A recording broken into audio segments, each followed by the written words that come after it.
It's the Tiltcast. I don't know why we went pirate. It's an M-rated show. I don't know. I'm Nauss. I'm Jason. I'm Hookfist. Rusty. And together with the three of us, you're going to get about...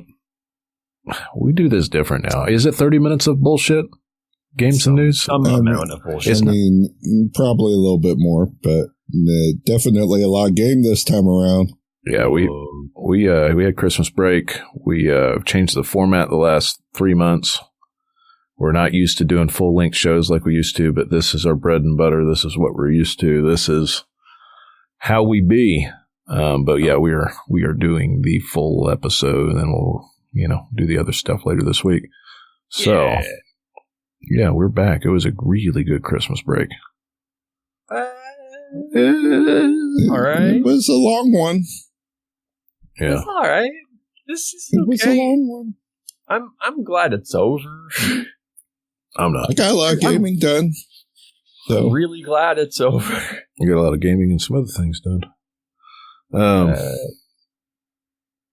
Yeah, it's been a Christmas break. We went through right before everything stopped for the holidays. Went through the Game Awards and the weirdness that was there, and watching the internet be the internet, freak out about Clair Obscura, which was dumb as shit. That game deserved everything it got. Not the AI, the dumb AI controversy, but it definitely deserved all the awards. See, and I mean it's been talked about for to death for sure, but I'm just God, I am so over this whole AI thing, and I know it's not going away, but damn, am I over it? Yeah, I mean, we have new things that it might be affecting.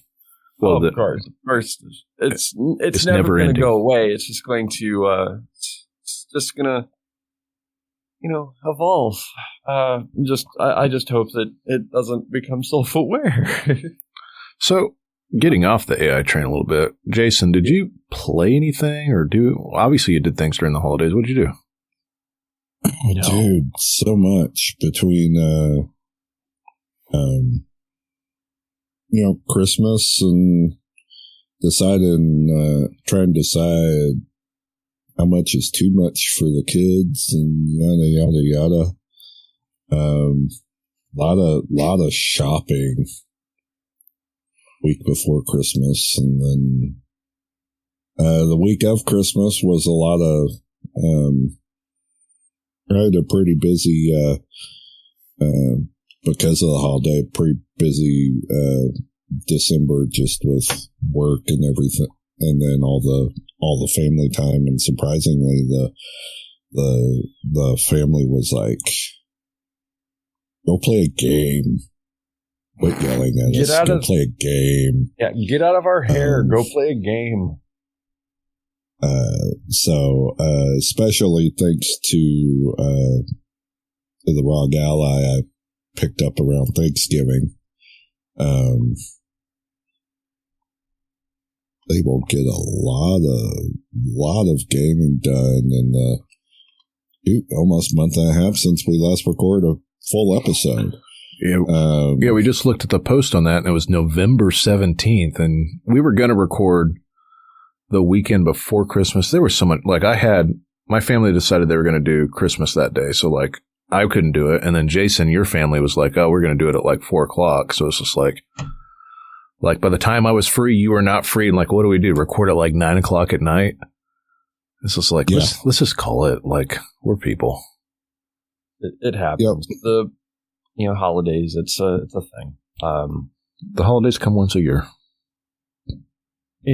So, yeah. And we record so many more episodes than we used to. Come on, guys. 3 episodes a week, and then we do a long-form show on top of that. Jason is just editing his brains out nowadays, and we all work very full-time jobs. And play lots of games. Let me tell you, the video editing I have down to a smooth process, but it's still time consuming no matter what. Oh, absolutely. And then just trying to figure out all the freaking intros and everything else. We are on a journey, guys. At some point, we're either going to make it or we ain't. So, but we enjoy doing this. And I even if we don't do this, I think we're still going to sit on Discord and just BS, because that's just something we've been doing for a very long time. Oh, well, that's been most of our adult lives. The three of us together. It really has. Holy shit. Bullshitting about shit. We've been, for context, guys, to tell a very, very quick story. Me, Jason, and Rusty have known each other since our 20s. We all used to work together. And we all had a shared love of things nerdy and video games. And then I started podcasting as a video game podcast. And like 5 episodes in, I was like, do you guys want to do that with me? And Rusty was extremely silent for most of the first few episodes until he finally was like, you know what? I can talk on the internet. It's not that big a deal. Yeah. Which was pretty funny. And then I can't get you to fucking shut up. So like, I guess it worked. I sat there staring at that fucking, cheap ass snowball mic that we had sitting on a coffee table. Cause we were recording on that coffee table with a laptop, and I was sitting cross-legged on the floor, in that. Yeah, man, it was a thing, and I was just staring at that thing like it was an alien. Yeah, we also used to all work nights, so we'd start recording at like 11 o'clock at night and finish at like 2 in the morning. Oh, yeah. But yeah, I'm 43 years old. Jason, you're 40, and Rusty, you're what, 44? 44. Yeah, like we've been doing this since we were in our 20s. I mean, what, the three of us together have been, at least if you count from the point where Rusty and I were on, every 2 or 3 episodes, right? We've been doing this together for about 15 years. 17, 18 years. Has it been? No, because it was before I bought this house in 2009. No, we haven't been. We've been hanging out, but we haven't been podcasting that long. No, that's why I'm saying yes. What it was. Yeah, it was. It was the end of 2012. Oh, when we started podcasting. First game that I talked about, the Borderlands 2, right? Borderlands 2. Dang, I didn't realize it was that long that game was out. Yeah, and then we did 2011. We did we went to GameStop and recorded the Skyrim episode. Oh yeah. No, yeah. That was an interesting experience. And like so much has changed in gaming too, though, because used to be midnight events, right? Like games used to be a lot more physical than they are nowadays. Oh yeah, and that is something I kind of miss. I do miss. I miss releases being events. I miss physical media. Like this is something that I've been talking to with friends. Like I really like intentionally. I like seeing this is what I have, right? Like if you go buy a game, right? You don't go to just using GameStop as an example because that's where we all used to go a long time ago. You didn't go and buy 8 games on sale at GameStop. You're like, I can get through 2, maybe, right? On sale. And that's what you did. And then you played them and you beat them. And now with like digital media, sometimes you get, be like Steam sale. I'm going to spend like $70 and you buy like 8 games and then you forget about them sometimes. You're like, where did that go? Right. And you got to go back through like your purchase history to figure out what you got. If you failed to install it right as you got it, or you don't remember the title of whatever it was, right? Like I buy a lot of indie games now, but it's just so much different because you can't be intentional. And I do the same thing with music, right? If you think about music, and I was going through this the other night, I'm opening up liner notes, right? I have gotten into records, and the reason is like I have to pay attention, right? It's not like you can skip around, but it's a pain in the ass, to be honest with you, right? So if you're going to buy a record, you better like most of it.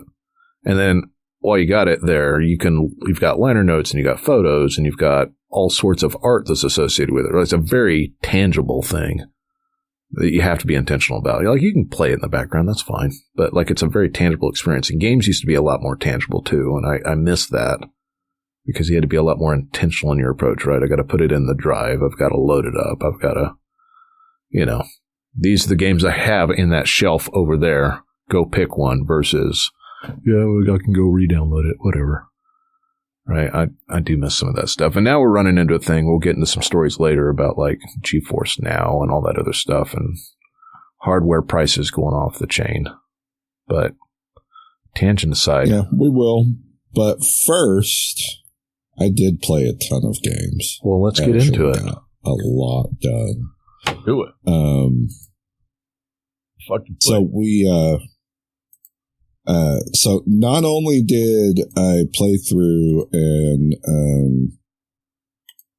beat RoboCop Rogue City Unfinished Business, which was even better than Rogue City, even though it was confined to a single building. Is it on sale right now? Till tomorrow? I don't know if it is. I'm going to look it up what you're talking about. I don't know. But that was a very, very, very enjoyable, about 14 hours worth of play.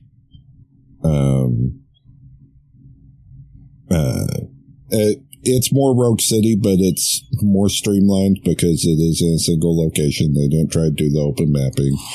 The story is much more concise. It is $17 right now. Again, it just feels good to walk through levels like a fucking tank. I will reiterate again, it's one of the best feelings you can have playing a shooter. But I also, I took the leap, took the gamble, purchased Vampire the Masquerade Bloodlines 2, and I played through that. Yeah. And I have to say, after fully beating the game, I do not feel ashamed of paying $60. I'm not going to completely shit on experience. You. But are you sure part of that's not just like you bought it and now you're going to make it work? Yeah. Sunk cost fallacy. Genuinely not. Sunk cost. Yeah, that's what I was looking for. There was the only real problem I had with the game as far as technical issues was it's just not very well optimized as far as LOD when you're entering or exiting a building. Oh, and you have a 3080 as well. Yeah, and I have a 3080, and because of my new monitor, I was playing it at 1440, so it was hitching quite a bit until everything kind of loaded in. And I did test that it was a 1440 thing because I still have my 1080p monitor that just doesn't have HDR, so it doesn't look as good. And everything loaded much faster. It, had none of that hitching, entering and exiting buildings, which it does live. So no loading screens for that. I actually really did kind of dig the story of the game.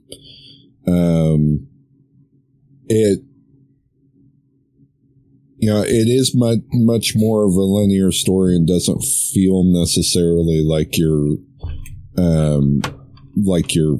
playing the tabletop with your friends. So it does have that difference over the original. The original felt much more like you were playing through a TTRPG storyline, right? Right. But that's okay with me as long as it's a good story, and it actually is a fairly good, well-written story that I feel like got unfairly shat on by most of the internet because there aren't a whole lot of examples of a diablerized vampiric soul, like talking in the head of the person who diablerized them. Right. I don't even know what that is. So diablerie is when one vampire completely drinks another dry. Oh, I was thinking it had to do with like loot tables. No. No. It is. You essentially absorb the soul and powers of the vampire you drink. That sounds sexual. It's. I mean, there is a lot of the World of Darkness setting that is very, very Anne Rice. Because they drew a lot of heavy inspiration from her literary world. But really, it felt decent. The one knock I have on the game is that they could have made the side quests beefier, in my opinion. And I felt there were a few of them that I felt like that was the intention. But because of the history of the development of this game, they didn't feel like they had the time to fully flesh them out. I feel like this was like a puzzle that was scattered across the four winds that they had to make their own pieces for. Like, exactly. It felt very patched together, at least from the outside. But just the, like the main primary story components of it and playing through that, felt really good. The combat's a little bit tricky, takes some getting used to. You'll get owned a few times, before you kind of get the dodge and parry mechanic down. It's pretty tough. But, overall, really, I didn't have any real bad gameplay experience with it. What's your final rating now that you beat it? It's respectable. It's 4.3. 4.3? That's a fairly high rating. I mean, I will play it again at some point. It didn't complete. There was nothing about the game that screamed incomplete, for what they were trying to accomplish, right? Considering all the pieces they had to put together.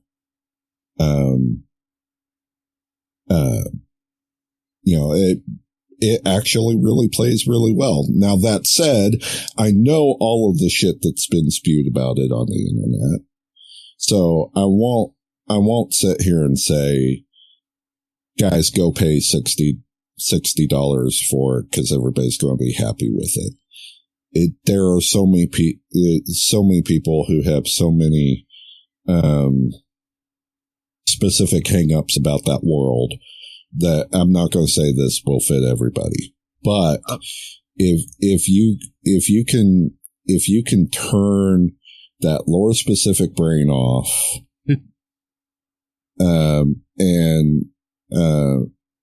because it does follow most of the lore very closely, but there are specific things that I could see why it rubs people wrong. If you pick this up for $30-$40, it is an enjoyable game to play. It's not, the gameplay is not bad. The world and the environment works. It looks very pretty. Actually targeting the correct morals to feed off of in preparation for, say, a combat you got owned in, so you need to rethink your strategy or something like that, is really enjoyable. And they did go into enough detail that the vampire can sense the aura of the humans, etc. I still should say, I should preface it that you and Rusty are the biggest Vampire the Masquerade fans I know by and large. And we're not even huge, huge fanboys. We're not going and doing the LARPs or anything, right? Thank God. Oh my God, no. There are some people that literally live this werewolf stuff. Wasn't this werewolf? Is it something like that? Yeah. Well, werewolf is in the same universe. But, no, but I just remember one of my friends telling me that. Well, there's werewolf, there's hunter, and there's vampire. So basically, yeah, but I just remember a long time ago, some old gamer buddies of me, there was a house where a lot of people lived, right, when we were way younger. And I remember very specifically there was one person in the house that liked LARP. And there was somebody walking around like this. And it's like, what are you playing? And they're like, Vampire the Masquerade. And I was like, dork. Right. Because we were doing Toilet Slam with Half-Life on LAN. I mean, not that it was that much less with work. I do think it's actually a much more solid game than most of the internet gave it credit for. I didn't run into any of the bugs. Most of the actual reviews were. Well, it might be patched out at this point. It for, but it may have been. It may have gotten patched out before I reached that point in the game, right? Yeah. Well, there were stories of people that were losing saves. Right, hours of progress, and I think that probably affected some of the user and review scores early on. Like, if your save auto deletes, like, I would be like super pissed. Oh, of course. Yeah, which again I never experienced, so I can't take that into account. No, but that's for me. It didn't happen. So, speaking of games, did you end up beating a lot more stuff? I did. I ended up. Granted, I mean, you know how these games go. It was only like 6.5 hours or something, just mainlining it. But I finally got my hands on and played Mortal Kombat 1. Oh, okay. And just went through the story on that. That team knows what they're doing. I'm not gonna reminisce all that much about a 2-year-old game here. And then. The one game that really sunk me in, and I have done 3 playthroughs of in between playing other stuff, mostly just because it works really well on my ROG Ally, is Dispatch. Oh, fucking dude. Rusty, have you played Dispatch yet? Did you finish it? I haven't finished it. So no spoilers. No spoilers, so, Jason. You've got to shut your damn mouth. You shouldn't spoil it anyway, because that's the kind of the whole game. Yeah, it is the whole game. Dispatch. Dispatch. So what episode are you on, Rusty? My guy. We're not spoiling it. I have the worst gamer ADD. So whatever it was. When I said, I think it was like episode 3, I'm only like halfway through it. And we're not going to talk about anything about that game. So Dispatch, if you haven't played it, is essentially like an old Telltale game, just better written. Yes. And it's extremely well written. It's written as the only Telltale game. Granted, most of these people are the original team that worked on the first 2 seasons of The Walking Dead. Oh, I didn't know that. It's the level of writing from the first season of The Walking Dead. I think they were the same folks that did. And they're also the same folks that did Wolf Among Us. Wolf Among Us, yeah. And I really enjoyed the fuck out of Wolf Among Us. It is a playable movie, right? Like a choose your own adventure thing. However, I think the game is so entertaining, right? Like it deserves to be somewhere in our top 5. Like end of year. That game is. I was super hooked. I just played that. I didn't take a day off work, but I ended up not sleeping one night because I wanted to keep going. Like that game is really good. It's extremely good, and the story, the voice acting, everything's like it's A+ tier. So far, somehow they reached a level higher than what they reached with the Wolf Among Us as far as the writing and the acting in the game. Yeah, I don't know how the fuck they did it. Like, other than the fact that, I mean, the collaboration with Critical Role was a big that was smart portion of that. It was because they got a good half of that cast play characters in this game. In fact, 3 of them play play main characters in the game. But just like there is a decent amount of decisions that you can make on your own because there is like a gamified element in between like big story beats that kind of forces you to engage a lot with mechanics, and then it goes back to like big story beats. And I think and the mechanics that they build in with the actual superhero dispatching is another thing that elevates it. You're not literally just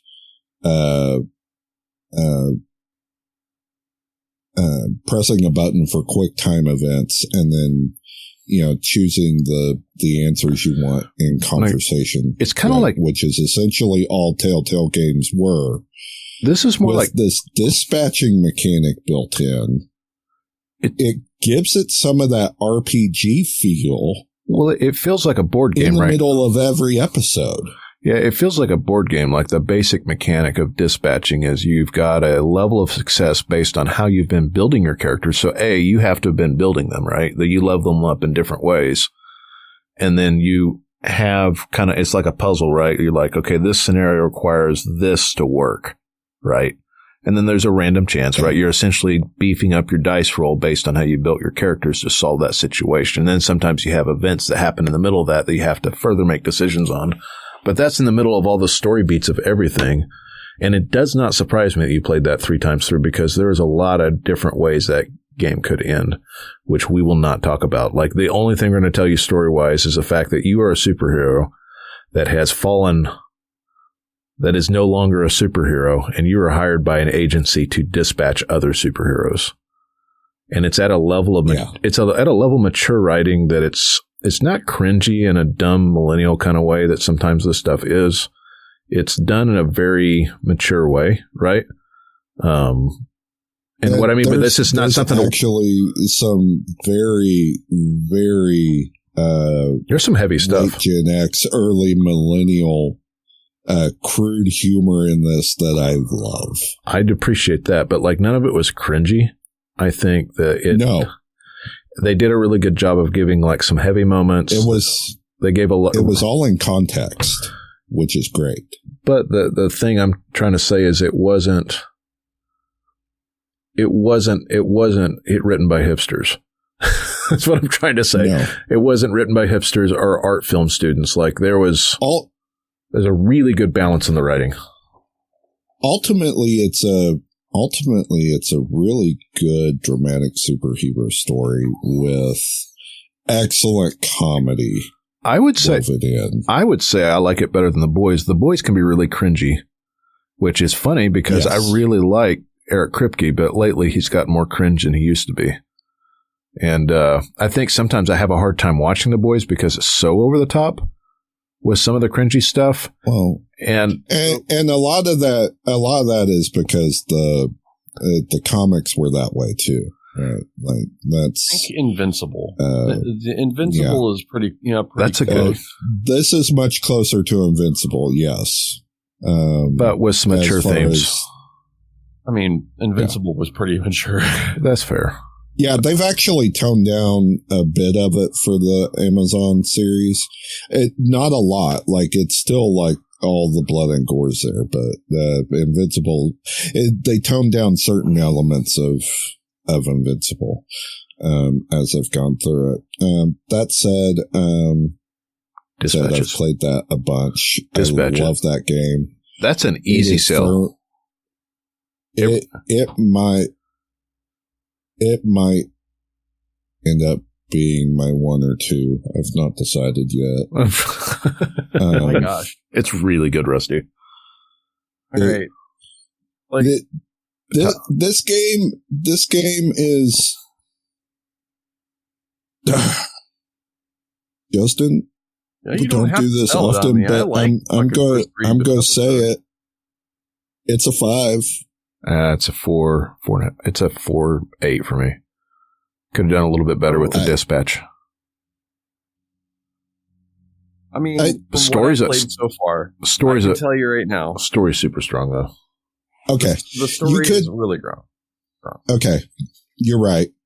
I could say 4.9 because I wanted more dispatching. I want like an endless. Right on that. I want to grind on that. I wanted less. Yeah. Honestly, I thought that part of dispatch, the actual dispatching, felt bolted on. I wanted the movie. I wanted the show. The show's really good. I mean, that's what I was looking at. Like, the show part of it is great. The dispatching allows you to kind of, it is the gamification that allows you as the player to basically, get a little bit deeper into it. But it's got the same feel as, just watching a fucking computer screen.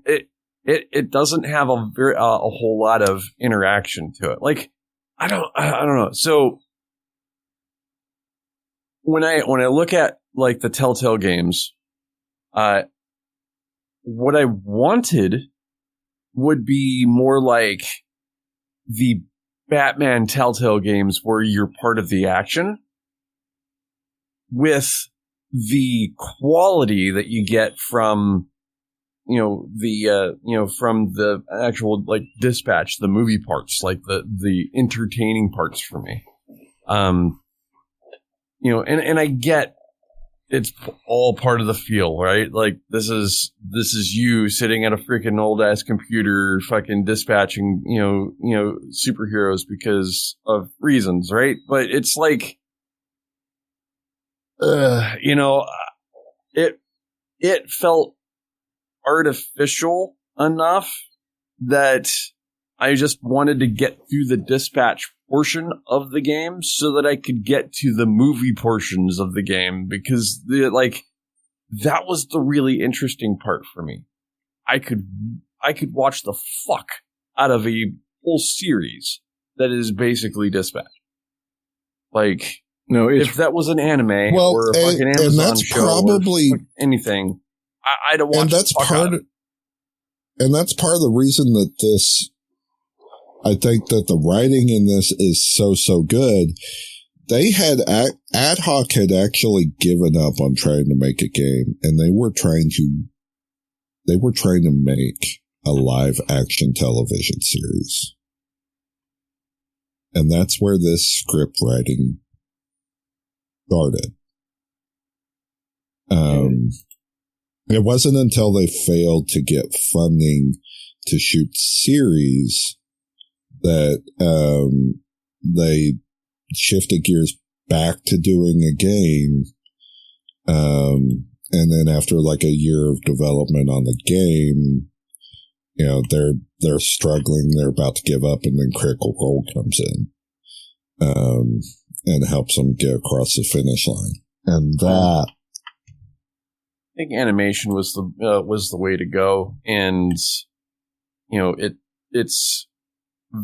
fits very well with with the story theme, because superhero, you automatically think comic book, right, or anime. It's proven that it works with like Invincible. The animation quality is fucking top notch. The stories that I've seen so far has been pretty fucking good. I just and this is me personally being me. I was more into the animation quality and how that story progressed than I was the dispatching. Like, the dispatching could be a separate game, and that would be fun. Building the two together, it works, but I won't say that it doesn't grate me a little bit every time I have, sit down, have to put the headset on and do the fucking, do the job, I just want to get through the fucking job portion of it so that I can get back to, pissing in somebody's oatmeal. Story. Fucking, that's a thing for me. And I have differing opinions. Like, you can enjoy your game, your games differently than I'll enjoy mine. And of course, my headspace is not in a weird places all the time. So that's one of the reasons why I stopped. Because when I was playing it, I was like, okay, this is great. This is perfect. Something changed right around to episode 3. And I said, I'm not going to ruin the playthrough or my experience with this game by continuing or forcing myself to continue on at this point. And I set it down. Like, I will respect the game enough that I said, I'm not going to ruin it for myself by going into it with a bad headspace. So that is the reason why I haven't finished it. I needed something different at that point, so I moved on. I will finish it, and I will probably play it multiple times. It's just, I have different needs for different days some days. So, I get it.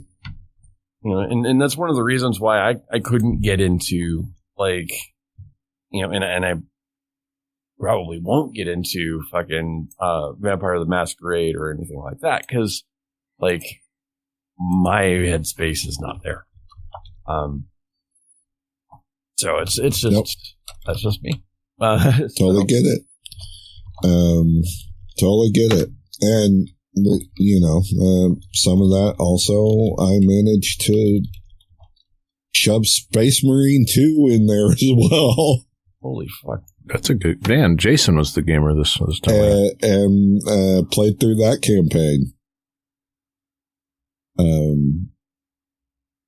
That campaign's all right. That campaign's all right. That campaign's all right. Like, there's some really, really great cinematic moments in that campaign. I'll tell you. There are. And they're the NPC characters in there that you're matched up against, are decent enough. I feel like the one thing that kind of spit it out. I just felt like they didn't make the Space Marines rigid. A lot of those conversations, I felt like there was too much emotion, if that makes sense. Like, I expect my Space Marines to be almost robotic. Maybe that doesn't play out well in a story, though. But that's the thing. They're not. They're not robotic. They're programmed. That's for sure. But they're not robotic. I mean, if you read some of the extra material or watch some of the extra shit that that's put out there, they've got a lot of story behind, like a lot. So think of them as like, I don't know, like super futuristic Knights of the Round, almost. Like they're revered in that way because they're superhuman, and all of humanity look up to them because they have no choice. But but they are still human. They're they've just been very, very programmed, and well, I mean, they can squish heads with like pimples. It's true, but also by this point in Warhammer 40K's story, a lot of them are gene clones. Well, I mean, they've all been gene clones. That's the thing. The gene seed is all of the houses. I know too much about this shit. But all of the houses were basically clones from, the leader of the head of the house, right? There was only so many sons of the emperor, and all of the Space Marines are basically seeded with that, those genes. so that they are all sons of the Emperor. That's what makes them Astartes. But that's what makes them superhuman. That's basically what makes them bigger. Right. But, the act of becoming Astartes and getting the gene seed. I mean, they start out as a human, and they go through a lot, and most people don't survive it. So there's a whole backstory for that. But basically, yes, they do. They're going to, be, soldiers, right? They're very religious soldiers, but they're going to be soldiers, and I don't expect them to be robots. In fact, the idea of them becoming robots, like with the dreadnoughts and whatnot, those are, that's a whole different fucking story. But that is those are walking libraries with guns. That's a whole fucking thing. 40K has some really neat stories to it, but I disagree. I will disagree with you because I can. But I disagree on a fundamental level on this. I wanted to see the Space Marines go, and be Space Marines, be the big motherfuckers out on the battlefield, and be those Billy Badass assholes, right?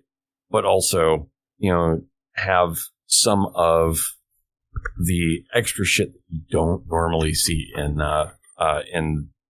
your normal 40K battles. They're not just machines. So that's just right. That said, I mean, it's still an excellent game. I give it a 4.3. I agree with that. It didn't snag me as hard, and I didn't do any of the, the multiplayer anything. I'm not big on PvP, so that was the thing. As soon as I got through the story, I was done with it. So yeah, I kind of agree. It did have its moments. It's just, I mean, as soon as those some of the story moments are epic. Like that end to the intro mission. I mean, holy fucking epic! Oh, dude, the fucking last stand shit. The last stand with the banner. Oh, fuck yeah, dude!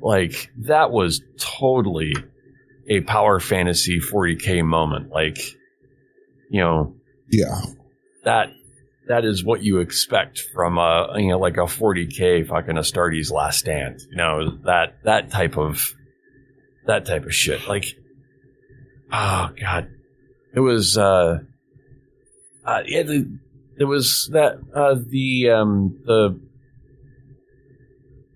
was a whole freaking video, and you can find it. I'm sure there's it's out there in the Internet Archive someplace. Some really talented animators did a full 40K fucking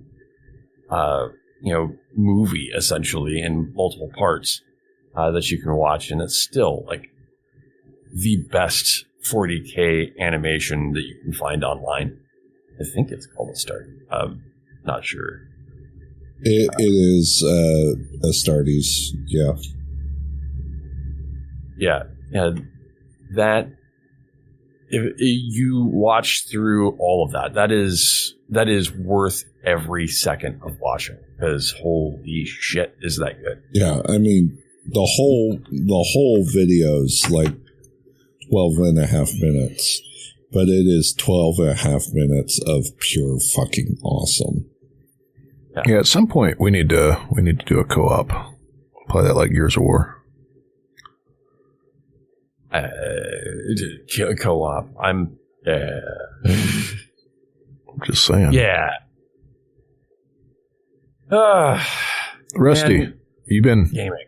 Yeah, you've been doing some gaming during the Christmas holidays. I did. So, so gaming for me is kind of all over the place, right? And I tend to pick shit up, put shit down quite often. So what I ended up doing was like I was playing. I think I was talking about playing No Man's Sky. After I had beaten Borderlands 4, I played No Man's Sky for a while, and played through a lot of that shit. Played through Dispatch until my headspace went in different directions, and then I needed a hack and slash, so I played through all of Cult of the Lamb again. Which, is like this is a thing that I was talking about at work. So I was one of the people that I work with crochets a lot, and she was crocheting a thing that looked a lot like the lamb from Cult of the Lamb. And I'm like, that reminds me of a game I played. And she's like, you're the second person to say that to me. Yeah, that's a really good game. I'm going to go play that again. So I played that again. And then it's been kind of, up in the air after beating Cult of the Lamb. I was like, I don't know what to play. Like got like Last Epoch, Path of Exile, stuff like that. Just like, something. I needed something. What I didn't know I needed was I needed to play through Elden Ring again. It's a good game. It is a game where I wish after I completed the game, I could erase my memory of the game so that I could play it again. I want that game to be new every time. Like, there's rumors of Bloodborne 2 coming out. There's rumors, but like Bloodborne needs to be remastered before it comes out, before Bloodborne 2 comes out. There will be other things. Like, I want I want basically what Elden Ring is, but I want more of it, but I don't want Night Rain. I don't want Night Rain. Like, Night Rain is... It plays too different. I purchased that and played it, and it's so fast paced that you don't feel like you can be intentional with anything you do. Right, and I don't uninstalled feel it. Like. Oh, all I had to do was see how fast how the pacing was, and how it basically does the whole you have to boss rush shit and fucking randomize loot, and it didn't appeal to me. Like, nothing about it appealed to me. So I was like, nah, I'm not even gonna play this. I like the slow, intentional pace of all of FromSoft games. Well, most of FromSoft games, where you kind of have to figure out the world yourself. And, if you just have to learn shit. Like, when I was playing through this, I played through 99% of Elden Ring again just recently. Put 116 hours in it in the last 2 weeks. It's a lot of hours. Oh. I was lost in it. The 10 of hours. So I said from the very beginning, I named my character Sword and Board. Basically, I was going to play a playthrough where it was, a weapon and a shield, Sword and Board, right? Started off playing with straight swords with a medium shield, and ended up going all the way up to basically any weapon that I could wield in one hand with a great shield in the other, and using guard counters instead of rolls in a lot of cases to defeat bosses. that was my chosen way of playing through this latest version of Elden Ring. And every time I go through Elden Ring, I play it a little bit different, and that is what makes it appealing to me. Like the first time I played through it, this is the craziest thing to me. The very first time I played through and beat a FromSoft game was Elden Ring, playing as a caster. I played as a sorcerer caster, using fucking sorceries. I beat that game with what I now consider probably one of the harder ways of playing that game. Because you're juggling your health and your mana, and you have to keep distance. You're basically, you don't have a whole lot of armor. So you're not tanking anything. Yeah, you've got distance, but I mean, some of the bosses are fucking difficult at distance. They're way easier if you're like right up on their knees. I beat the game with that as my very first character. The second one was a full strength build. The third one was a full faith build. And this one was this one turned into a strength and faith build. Because I needed enough strength to be able to carry, to wield the weapons that I was looking at, but all of the weapons were faith scale weapons. So I did it that way. And every time is different. Like every single time I play this game is a little bit different. Like I'm already thinking the next time to challenge myself, like instead of having something that always goes with a heavier weapon just for for staggerability and stuff, to challenge myself even further and go with lighter weapons, go with stuff that doesn't necessarily stagger things like rapiers, or like the heavy thrusting swords or spears or something like that, right? Something that is completely a different kind of playthrough, because especially with rapiers, you don't have a slash. Like, you don't have a wide arc that you can clear in front of you. So you have to be very deliberate. You have to aim a lot of times. With thrusting weapons, you have to know where your hitboxes are, aim, and be able to like go in, do a couple pokes, roll back out again, and be a lot more mobile. And I think that's one of the things that keeps bringing me back to Elden Ring. Like, there's different ways to build your characters to experience that game, even though you know where everything's at. Some of that is like, yeah, I can rush to get this item, this weapon that I need. But if you're playing a playthrough that is like, hey, I need to get this weapon, and then when I get this weapon, this is the only weapon that I'm going to upgrade, it takes a lot of the pressure out of, like, I have to clear literally everything just to find the things that you need. You then now want to clear literally everything so that you can experience the boss at the end with that weapon. So it does have a different, a gameplay loop for me. Because I now, like, I now have to learn a boss in a different way, like playing, in fighting, like some of the bigger story bosses, like, oh fuck, trying to to deal with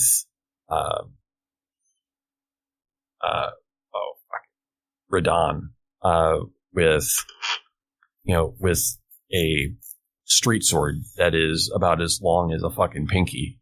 That was fun. Is you basically have to be right up under his fucking ass to be able to hit him. It's for me, it has a lot of replay value. I mean, let's see. Steam says that I've played 551 hours of Elden Ring, which that's a lot. That is a lot of time. I don't know where it lands in my overall. I'm looking to see right now where it lands. It lands 1, 2, 3, fifth. Fifth in my most played. I have Warframe, Destiny 2, Elite Dangerous, Ark Survival Evolved, and then Elden Ring. And an Elden Ring is only a couple hours off of, going up a couple levels there. So it's pretty crazy. Did you end up playing anything else? Let's see.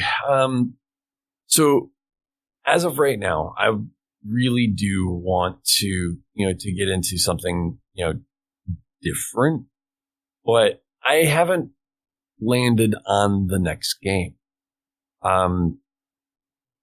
So as of right now, no. I mean, not really.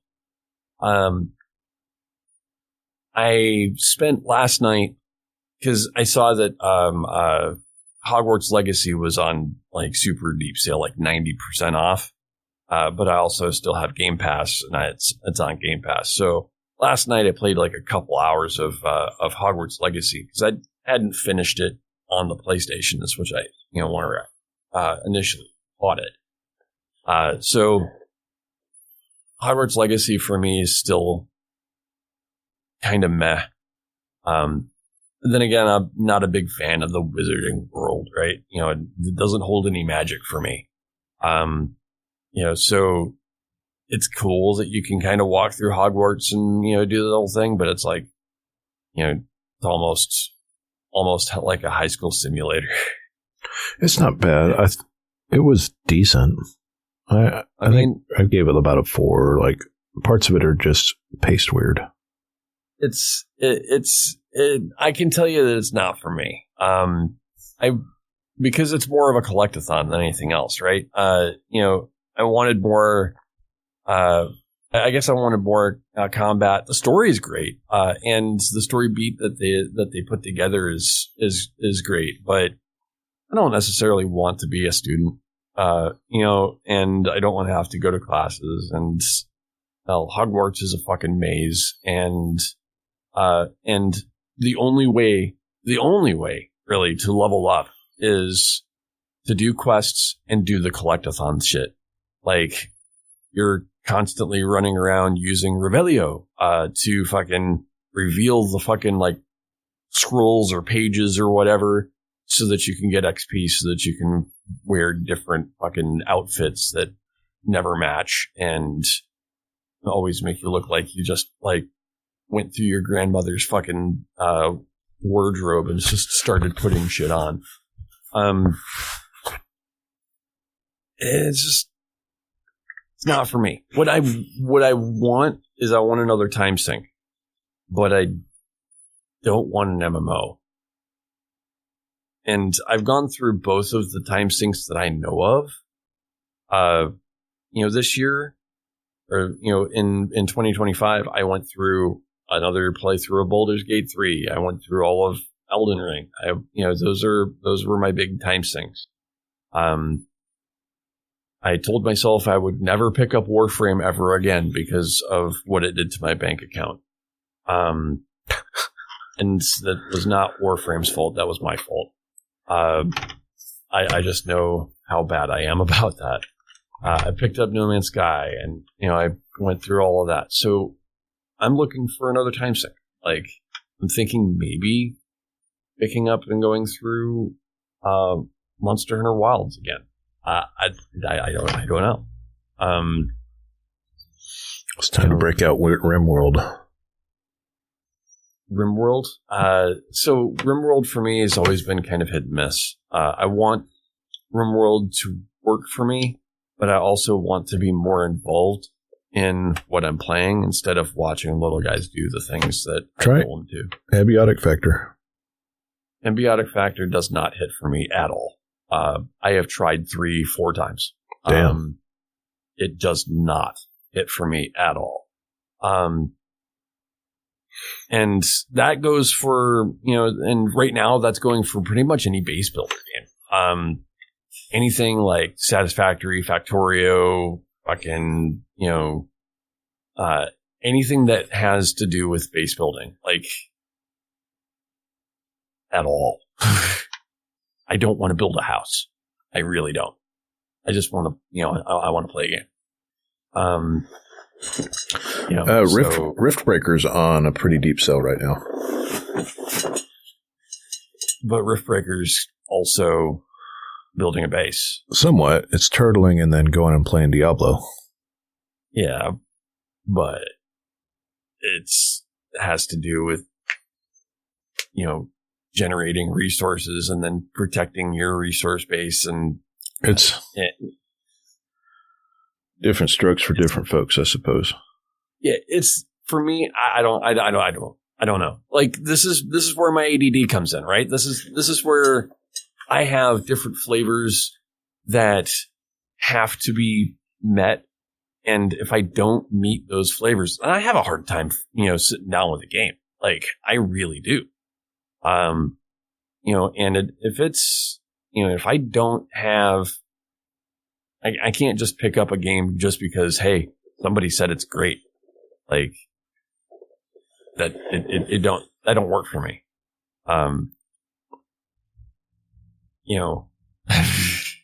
Well, it's hard to describe. And that's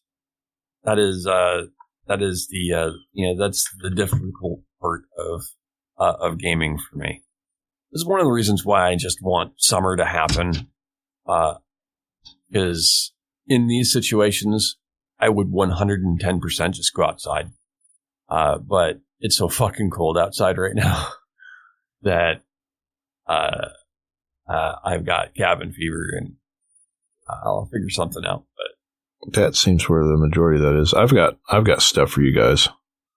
Actually beat games. Oh yeah?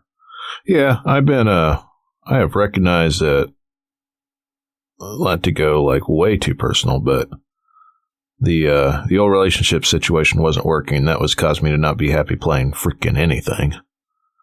So I made some changes last month and stopped doing that. Started well, let's just say that I'm no longer dating long distance. I'm dating locally, and that has been an amazing change. But I don't know that I've told everybody, but I beat Borderlands 4. I don't remember if I had beat it last time that we were doing this. Yeah. I got that knocked out. How do you feel about that? I beat Tainted Grail.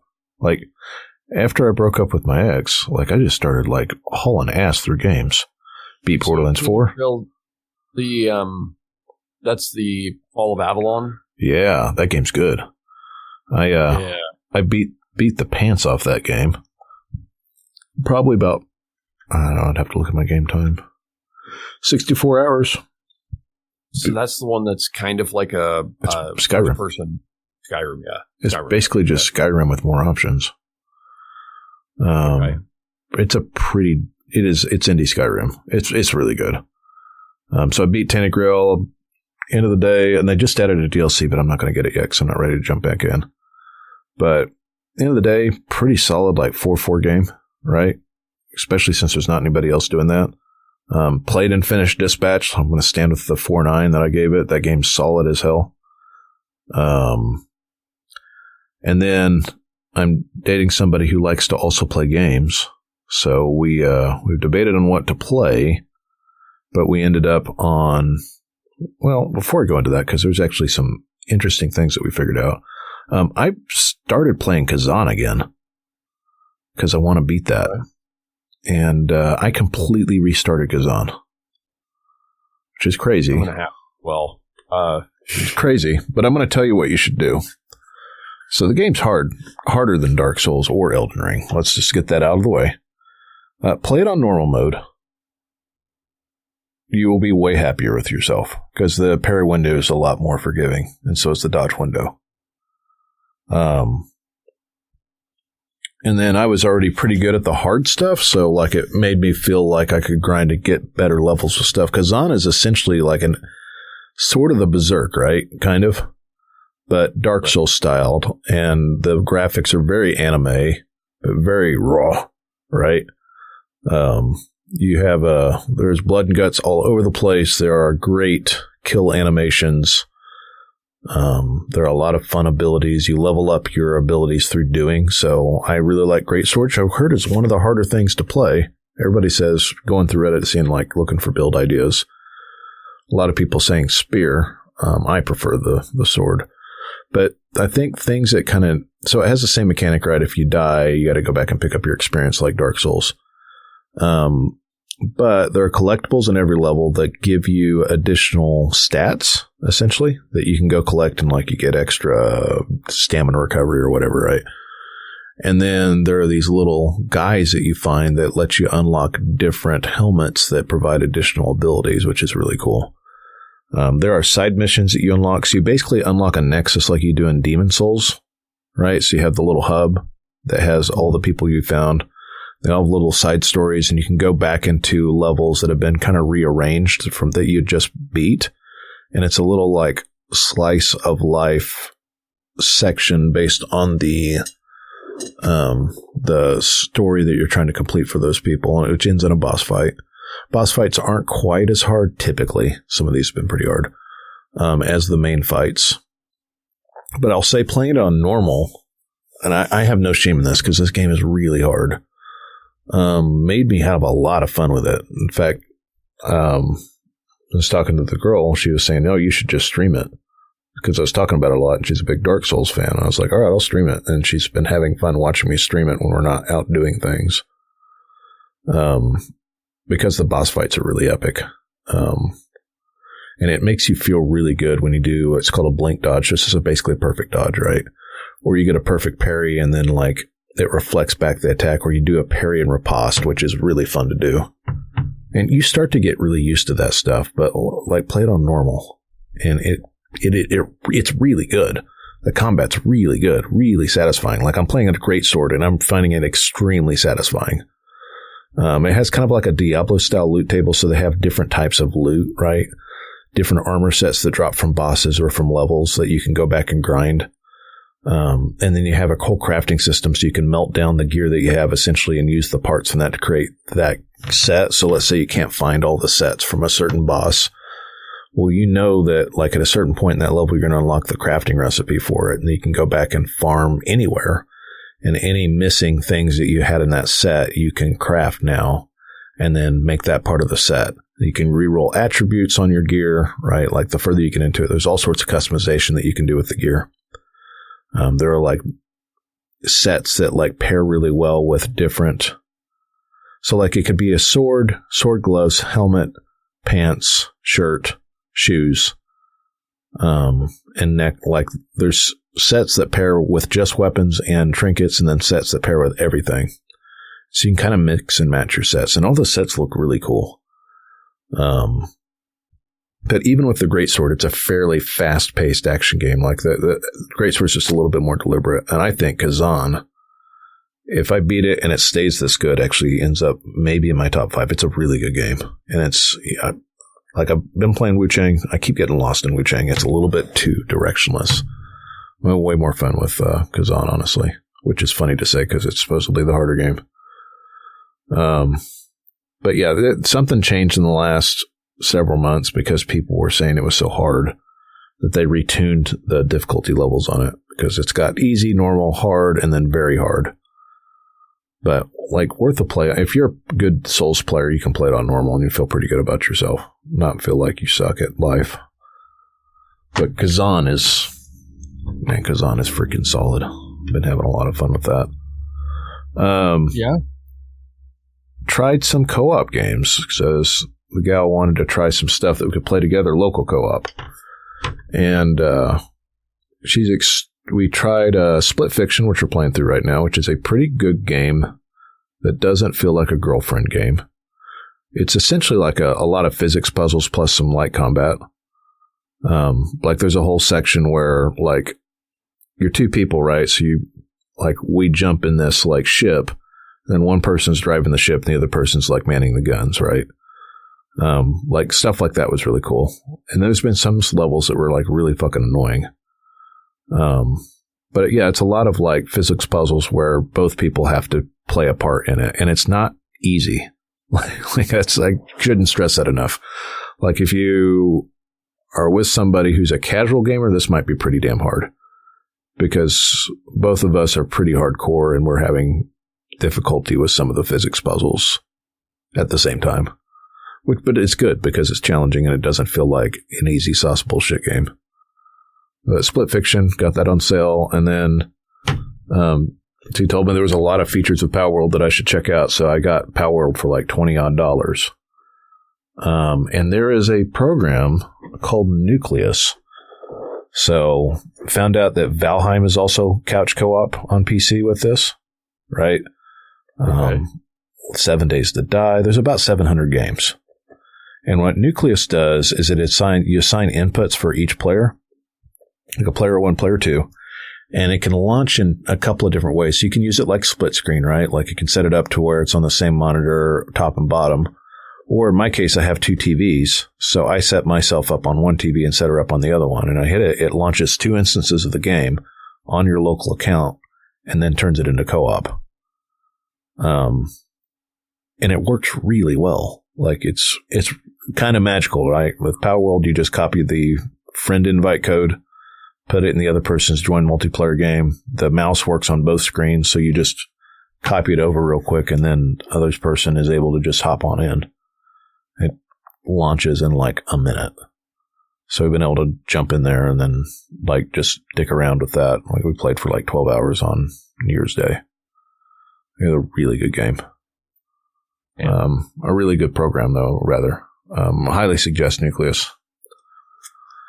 But yeah, I've also been playing lots and lots and lots of games, and will continue to. But I think for full-length episode, I think we've talked quite a bit. Yeah. You guys know that we do news episodes. I think that's what we ought to move to next. What do you guys think? Sure. All right, y'all. All right, guys. We'll see you next month with another full-length episode. Probably be Game of the Year. Yep. Oh, that's true. That's a thing that we need to think about. Holy crap. Yeah. All right, y'all. We'll see ya.